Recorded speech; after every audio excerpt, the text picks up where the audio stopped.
O que será que o Crespo sabe que a gente não sabe?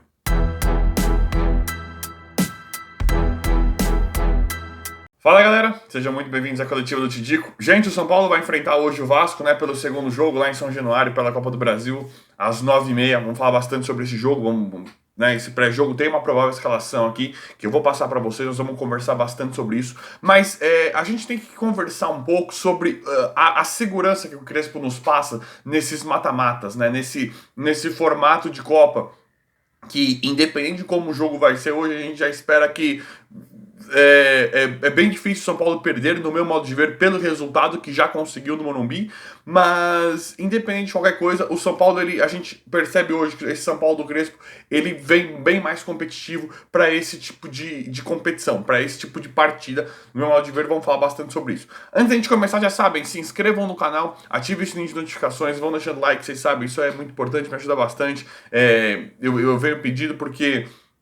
façam isso, se inscrevam, vão deixando like. Vocês têm feito isso bastante, mas eu tenho que vir aqui e pedir, vocês sabem disso. Bom, gente, o São Paulo, já temos, né, o árbitro da partida vai ser o Anderson Daronco.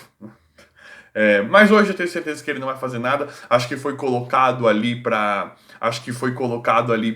baixar a poeira, né? Para baixar a poeira do que tá acontecendo. Não gosto desse cara, não gosto nem um pouco dele. Só que eu tenho certeza que hoje ele não vai fazer nada demais. Hoje ele vai fazer, tenho certeza que ele vai tentar entrar hoje muito mais para fazer uma arbitragem técnica do que uma arbitragem polêmico ou com problema. Hoje ele vai entrar bem quietinho, que eu tenho certeza que a CBF fez isso para baixar a poeira. Eles quiseram colocar um cara experiente, que não é nada, eu não suporto o Daronco, mas ele é um árbitro experiente, né? Um árbitro FIFA e tal. Então acho que eles fizeram isso para baixar a poeira. Então eles colocaram o Daronco, acho que hoje eles vão querer uma partida justa, não vão querer roubar o São Paulo igual fizeram no Campeonato Brasileiro, né? Que até agora, pensando, eu não consigo chegar numa resposta, né? Por que eles estão fazendo isso? Será que eles estão com medo do São Paulo ganhar a Libertadores e a Copa do Brasil? Ou chegar bem longe e também disputar o Brasileiro? Não dá para entender o roubo descarado que foi feito no Morumbi, né? Até agora eu não consegui chegar num denominador comum. Mas acho que o Daronco não vai ter surpresinha hoje. Espero que ele não faça,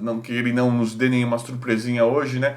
Mas eu acho que não. Acho que em termos de arbitragem, é que se tratando de São Paulo, né? E principalmente fora de casa, a gente pode esperar qualquer coisa. Mas eu acho que hoje nós não vamos ter nenhuma surpresinha com a arbitragem. Espero eu, pelo menos, né? Uma coisa que me deixou estarrecido, né? Naquele primeiro jogo contra o Vasco, eu não tinha feito vídeo porque eu tava, vocês sabem, impossibilitado. O São Paulo foi bem superior ao time do Vasco, não deu chances, né, no primeiro jogo. O Vasco mal atacou o São Paulo. No meu modo de ver, não foi. O Vasco até teve uns ataquezinhos, mas não foi um jogo tão franco. E o que me deixou estarrecido, que eu não deveria ficar, né? A gente é impressionante como o nível de trairagem contra o São Paulo é diário, né? É impressionante. Em qualquer jogo. Um jogo contra o Vasco, que é um time de segunda divisão, no Morumbi, que o São Paulo tá ganhando de 2-0. As pessoas que trabalham contra o São Paulo, elas não param, né? É impressionante o nível de trairagem, como ele é diário e como é que nós temos que combater isso todos os dias. Casa Grande. O Casagrande. Sem falar os comentários da arbitragem, né, da Globo, que isso é uma coisa que já acho que já não precisa nem comentar mais, né? O que aquele Salve Speedon fazem.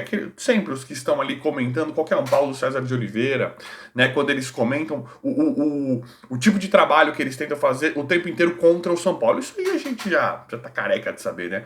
Agora, uma coisa que me deixou curioso foi o Casagrande, que também é um cara que não sabe nada de futebol, nunca foi ninguém no futebol e não sabe nada de futebol. No final eu fiquei estarrecido, gente. Eu não sei se vocês repararam, no final do jogo, quando o São Paulo ganhou o jogo de 2-0, ele soltou uma fala mais ou menos assim, que faz um tempinho, eu não lembro direito, mas ele soltou uma fala mais ou menos assim. Jogo franco, para mim um jogo bem franco, e o resultado aberto, o Vasco pode reverter em São Januário.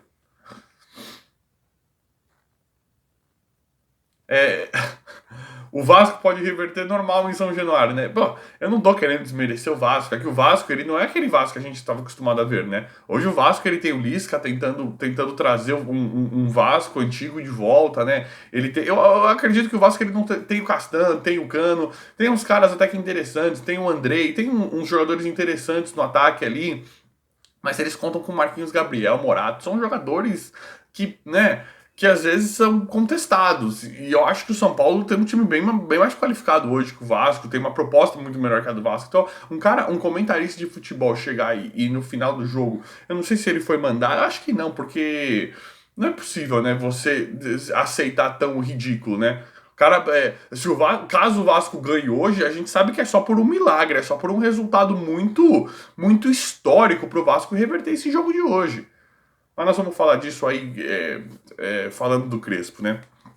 Mas assim, é só pra falar os absurdos. O cara falou que no final do jogo que ainda o Vasco que achava que o Vasco não tinha chance de reverter. A torcida é tanta contra o São Paulo que o cara ele se perde completamente na profissão dele. Enfim, eu só queria deixar gravado aqui que em todos os momentos eles vão vir falar contra. E o cara que falar uma dessa num jogo de oitavas de Copa do Brasil contra o Vasco, que o São Paulo ganhou de 2-0 do Morumbi. Mas enfim, tá aí, tá registrado. Bom, gente, eu acho que vamos falar do Crespo agora, nosso queridíssimo Hernan Crespo, que tem se mostrado um cara muito mais de Copa, né? Um cara muito mais de mata-mata do que de pontos corridos em si. O Crespo, qual que é a magia, né? Qual que é o segredo do Crespo? Eu acho que o Crespo, ele prefere esse tipo de jogos, acho que tá meio óbvio isso, né? Acho que pra vocês também.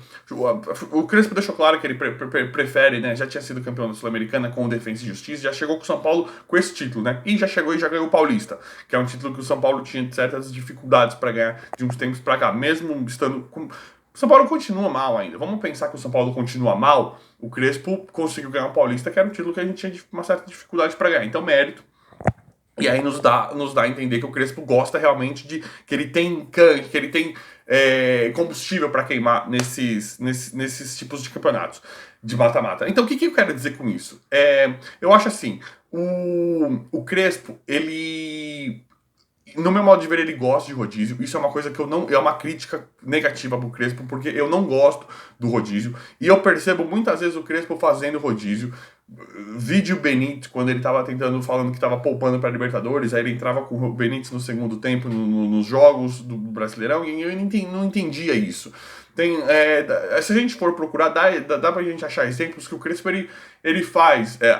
Eu acho que o rodízio do Crespo tá camuflado por conta das lesões, dos desfalques, dos vários desfalques do São Paulo. Eu acho que camufla um pouco o rodízio do Crespo, mas eu acho que o Crespo faz bastante rodízio e ele gosta desse esquema. Eu não sou muito fã, mas funciona e tem funcionado. Vamos lá, eu acho que o Crespo vai muito bem nesses tipos de jogos, por quê? Porque o Crespo ele tenta se reinventar a cada jogo, isso a gente não pode falar, o Crespo ele tá mexendo, ele mexe não só nas peças, né, nas posições dos jogadores, como na questão tática. Contra o Palmeiras ele entrou com dois zagueiros, né, e hoje parece que ele vai com três, eu vou falar a provável que eu tenho aqui. Então o Crespo ele gosta bastante de mexer, de mudar, e eu acho que isso pode ser o diferencial dele nesses jogos decisivos, nesses jogos de Copa. Ele é um cara que está acostumado com um jogo pressão, né? Uma coisa que o São Paulo não tinha, essa identidade é legal pro São Paulo, esse esquema de mata-mata, né? Ele tá acostumado com esse tipo de coisa. Eu acho que talvez por Champions League que ele jogou, pela carreira dele, ele esteja acostumado com esse tipo de jogo. Vamos voltar um pouquinho no passado. A gente não criticou muito, mas a gente criticava um pouco o Muricy por ele não conseguir ganhar a Libertadores, né? Ele ia muito bem no Brasileiro e ele não conseguia ganhar a Libertadores. Eu acho que são os dois opostos. Eu acho que o Crespo e o Muricy são exatamente diferentes. Eu acho que o Crespo ele vai bem melhor em mata-mata, o Muricy não, e o Muricy melhor em brasileiro, e talvez o Crespo não. Então, pelo pouco tempo que o Crespo está no São Paulo, eu acho que é isso que a gente pode enxergar, eu acho que é isso que a gente pode imaginar um pouco. Então, dito tudo isso, eu acho que o Crespo ele pode dar um gás diferente, ele pode entrar com os jogadores diferentes, igual quando ele entrou com o Marquinhos, que estava preparado e foi muito bem contra o Racing. Então, esse tipo de coisa eu acho que faz com que o Crespo se saia melhor em jogos de mata-mata, em jogos em jogos decisivos, né? Em jogos que ele tem que fazer alguma coisa. É um tiro curto. O Crespo, vamos falar assim, ele é bom em tiro curto.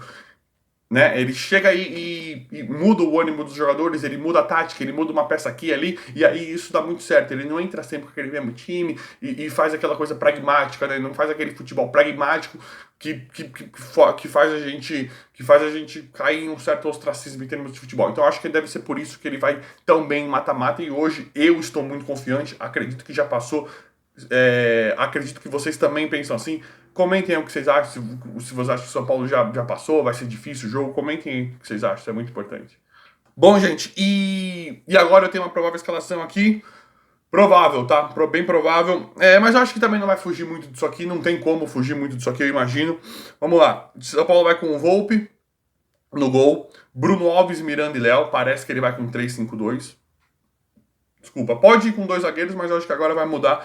Vai com 3 zagueiros, Arboleda machucado, né? Então, Bruno Alves, Miranda e Léo. Igor Vinícius. Igor Vinícius ou Orejuela, mas eu acho que vai ser o Igor Vinícius. E Reinaldo. Reinaldo vai brigar com o Wellington, a gente não tem certeza de se vai ser. Por muito provável que seja Igor Vinícius. Reinaldo e Wellington a gente não sabe. Eu acho que vai ser o Reinaldo, tá?